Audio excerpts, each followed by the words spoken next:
നമുക്കിപ്പോൾ റോമിൽ നിന്നും പങ്കുവയ്ക്കാനുള്ള പ്രധാനപ്പെട്ട കാര്യം ഫ്രാൻസിസ് മാർപ്പാപ്പയുടെ കബറടക്ക ശുശ്രൂഷകളുടെ സമയക്രമം വത്തിക്കാനിൽ നിന്നും കർദിനാൾ സംഘം പുറത്തുവിട്ടു എന്നുള്ളതാണ്. ഏപ്രിൽ 26 ശനിയാഴ്ച രാവിലെ വത്തിക്കാൻ സമയം 10 മണിക്ക്, അതായത് ഇന്ത്യൻ സമയം ഉച്ചയ്ക്ക് 1:30 ഫ്രാൻസിസ് മാർപ്പാപ്പയുടെ കബറടക്ക ശുശ്രൂഷകൾ വത്തിക്കാനിലെ സെയിന്റ് പീറ്റേഴ്സ് ബസിലിക്കയിൽ നടക്കുക. അവിടുത്തെ ഫ്യൂണറൽ മാസിന് ശേഷം അദ്ദേഹത്തിന്റെ ഭൗതിക ശരീരം ഇവിടെ Santa Maria Maggiore Mary Major ബസിലിക്കയിലേക്ക് കൊണ്ടുവരികയും ഇവിടെയാണ് കബറടക്കം നടത്തുകയും ചെയ്യുക. ഫ്രാൻസിസ് മാർപ്പാപ്പയുടെ മരണപത്രത്തിലുള്ള ആഗ്രഹപ്രകാരമാണ് അപ്രകാരം തീരുമാനിച്ചിരിക്കുന്നതെന്നാണ് കർദിനാൾ സംഘത്തിന്റെ തലവൻ നമ്മെ അറിയിച്ചിരിക്കുന്നത്. സാന്ത മരിയ മജോറെ ബസിലിക്ക എന്ന ഈ ദേവാലയം ഫ്രാൻസിസ് മാർപ്പാപ്പയുടെ ഹൃദയത്തിന് വളരെ പ്രിയപ്പെട്ടതായിരുന്നു. ജോൺ പോൾ II മാർപ്പാപ്പ മുതൽ ആരംഭിച്ച ഒരു പതിവാണ് മാർപ്പാപ്പമാർ വിദേശ യാത്രകൾ പോകുന്നതിനും അതിനുശേഷവും മാതാവിന്റെ മുമ്പിൽ വന്നു നിന്ന് ഇവിടുത്തെ ഉള്ള മാതാവിന്റെ ഐക്കണ് മുന്നിൽ നിന്ന് അല്പസമയം പ്രാർത്ഥിക്കുക എന്നുള്ളത് മാർപ്പാപ്പമാരുടെ പതിവായിരുന്നു. ഫ്രാൻസിസ് മാർപ്പാപ്പയും ആ പതിവ് അഭ്യന്തരം തുടർന്നു.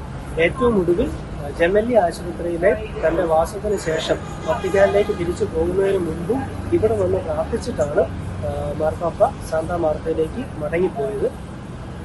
ഇവിടെ ലൂക്കാ സുവിശേഷകൻ വരച്ചുവെന്ന് വിശ്വസിക്കപ്പെടുന്ന സാലൂസ് പോപ്പുലി റൊമാനി, റോമിന്റെ രക്ഷക എന്ന് പറയപ്പെടുന്ന മാതാവിന്റെ ഐക്കൺ ഉള്ള ചാപ്പലിന് മുന്നിലാണ് ഫ്രാൻസിസ് മാർപ്പാപ്പ എന്നും വന്ന് പ്രാർത്ഥിച്ചുകൊണ്ടിരുന്നത്.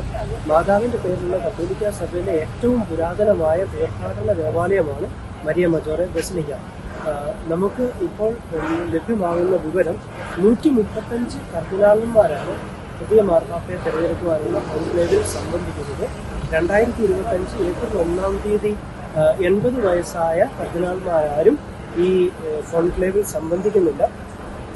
ഈ കോൺക്ലേവിൽ സംബന്ധിക്കുന്ന ഏറ്റവും പ്രായം കൂടിയ കർദിനാൾ ബോസ്നിയയിൽ നിന്നുള്ള സെർജോ വിൻകോ പുൾവിച്ചാണ്. അദ്ദേഹത്തിന് 80 വയസ്സാകുന്നത് ഈ വരുന്ന സെപ്റ്റംബറിലാണ്.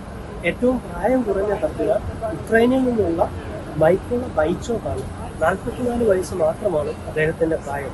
ഇന്ത്യയിൽ നിന്നും 4 കർദിനാളന്മാർ ഈ കോൺക്ലേവിൽ സംബന്ധിക്കുന്നത്. അതിൽ 2 പേർ കേരളത്തിൽ നിന്നാണ് എന്നത് മലയാളികളായ നമ്മെ സംബന്ധിച്ച് വളരെ അഭിമാനിക്കാൻ വക നൽകുന്ന ഒരു കാര്യമാണ്. ഫ്രാൻസിസ് മാർപ്പാപ്പ കർദിനാൾമാരെ തെരഞ്ഞെടുക്കുമ്പോൾ അദ്ദേഹം പ്രത്യേകം ശ്രദ്ധിച്ച ഒരു കാര്യം, യൂറോപ്പിന് പുറത്തു നിന്നും കൂടുതൽ കർദിനാൾമാരെ തിരഞ്ഞെടുക്കാം, പ്രത്യേകിച്ച് ഏഷ്യയിൽ നിന്നും ആഫ്രിക്കയിൽ നിന്നുമൊക്കെ കർദിനാൾമാരെ തിരഞ്ഞെടുക്കുവാനായിട്ട് അദ്ദേഹം പ്രത്യേകം നിഷ്കർഷിച്ചിരുന്നു.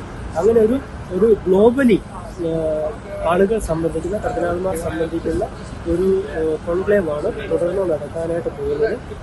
ഒരു മാർപ്പാപ്പ മരിച്ച് 20 ദിവസത്തിനുള്ളിൽ കോൺക്ലേവ് ആരംഭിച്ചിരിക്കണം എന്നുള്ളതാണ് സഭയുടെ ഒരു പാരമ്പര്യം. അതനുസരിച്ച് ഏറ്റവും അടുത്ത ദിവസങ്ങളിൽ തന്നെ അതിനുള്ള ഒരുക്കങ്ങളെല്ലാം പൂർത്തിയാകുമെന്നാണ് നമുക്ക് വത്തിക്കാൻ പ്രസ് റിപ്പോർട്ടിൽ നിന്നും മനസ്സിലാകുന്നത്.